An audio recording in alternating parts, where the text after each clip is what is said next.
हर हर महादेव दोस्तों।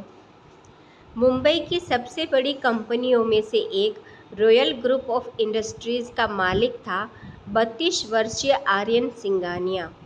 आर्यन के पास दौलत, शोहरत और ताकत सब कुछ था, लेकिन उसके जीवन में प्यार नाम की कोई चीज़ नहीं थी।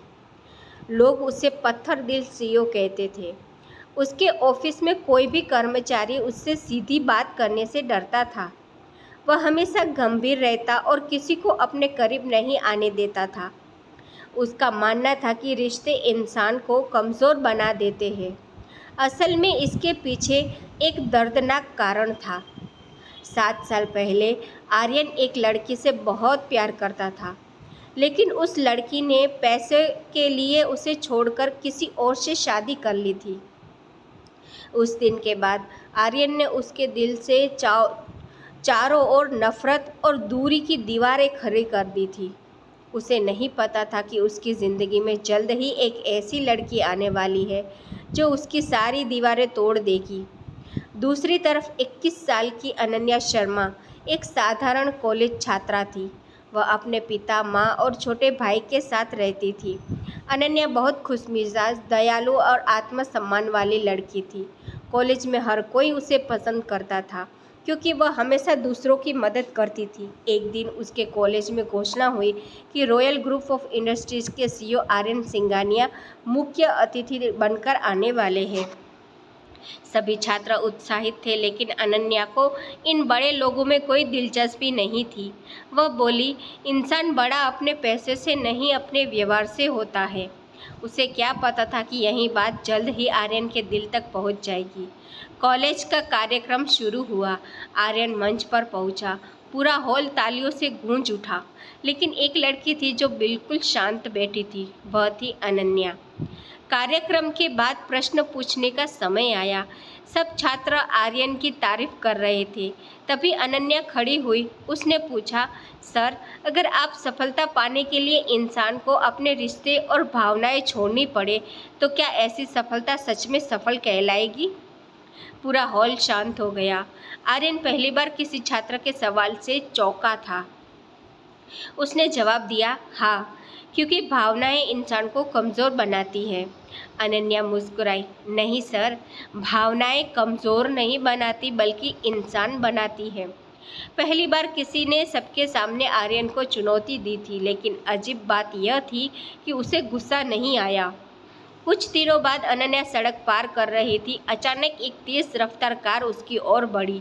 तभी किसी ने उसे खींच लिया। वह आर्यन था।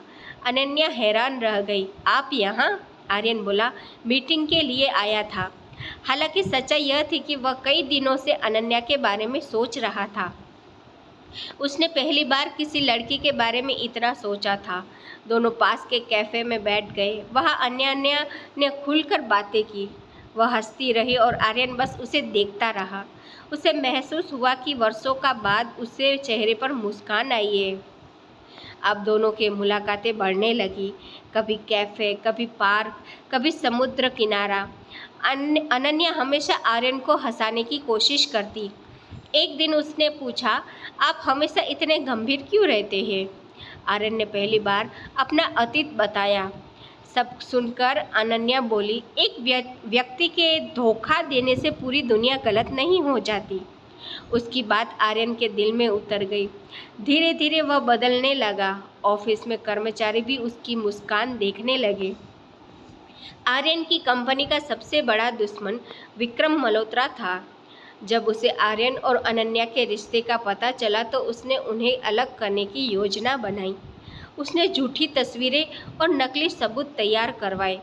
ऐसा दिखाया गया जैसे अनन्या सिर्फ आर्यन के पैसे के लिए उसके करीब आई हो।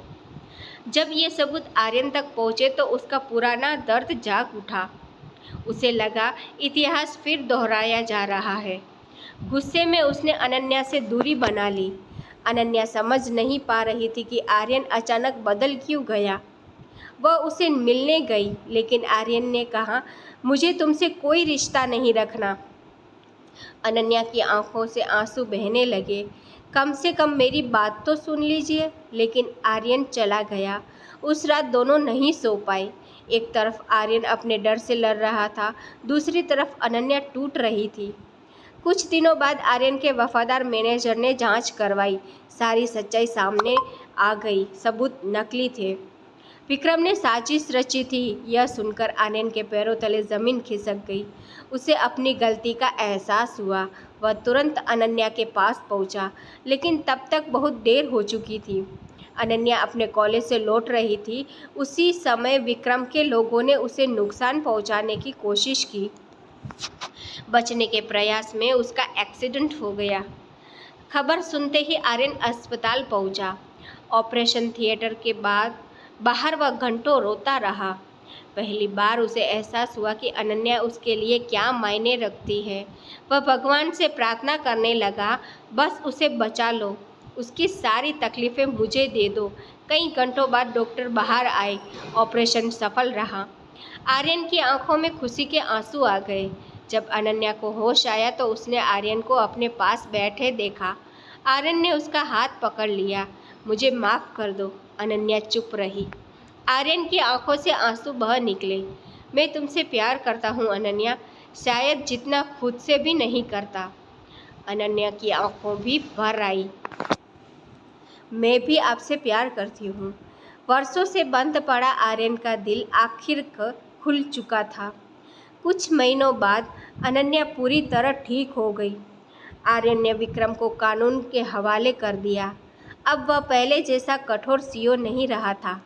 वह कर्मचारियों की बातें सुनता था, ज़रूरतमंदों की मदद करता था और सबसे बड़ी बात, अब वह मुस्कुराता था। एक दिन समुद्र किनारे उसने अनन्या को अंगूठी पहनाते हुए कहा, तुमने मुझे जीना सिखाया है। अनन्या मुस्कुराई, और आपने मुझे भरोसा करना सिखाया है। दोनों ने हमेशा साथ रहने का वादा किया। 1 साल बाद उनकी शादी धूमधाम से शुरू हुई। पूरे शहर ने उसे शादी की चर्चा की। लोग कहते थे, जिस सीईओ के पास कोई नहीं जा सकता था, वह आज अपनी पत्नी के बिना एक पल नहीं रह पाता। आर्यन मुस्कुराकर कहता, प्यार सबसे मजबूत दीवार भी तोड़ सकता है। अनन्या उसका हाथ थाम लेती। दोनों की जिंदगी खुशियों से भर गई और इस तरफ एक पत्थर दिल सीईओ को उसकी ज़िंदगी का सच्चा प्यार मिल गया। अगर आपको ऐसी ही प्रेम कहानियाँ पसंद है तो वीडियो को लाइक, शेयर और चैनल को सब्सक्राइब करना ना भूलें। Thank you for watching.